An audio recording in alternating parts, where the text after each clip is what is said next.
So hello everyone, welcome to another new mini blog. তো guys, এটা কামাখ্যা মন্দিরে যাওয়া, আমরা অম্বুবাসী মেলাতে যাওয়াটা সেকেন্ড পার্ট আমাদের।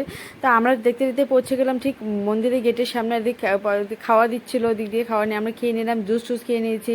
আর রাস্তায় রাস্তায় নিম্বু পানি দিচ্ছিলো, ওগুলো ঠিক খেয়ে নিয়েছিলাম, কারণ প্রচণ্ড পিপাসা পেয়েছিল। তো আমরা জল ঢল খেয়ে আস্তে উপরে উঠছিলাম। আর দেখো গাইস, লোক দেখো, অনেক দূর দূর থেকে এই মেলাতে অনেক লোক আসে। তো এইদিকে মা কৃষ্ণ সেজে, রাধাকৃষ্ণ সেজে রাস্তা দাঁড়িয়েছিল, দেখতে খুব সুন্দর লাগছিল ওদেরকে। তো আমি একটু ভিডিও করে নিলাম।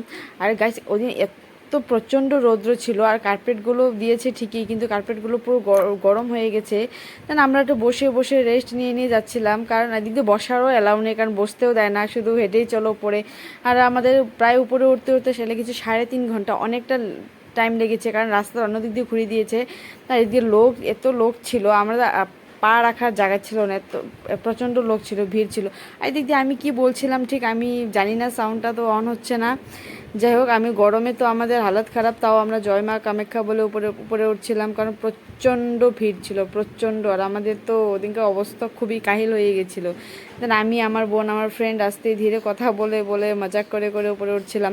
তাহলে আমরা দেখতে পেলাম মন্দিরের পিছন গেট, উঠে গেলাম মন্দিরে।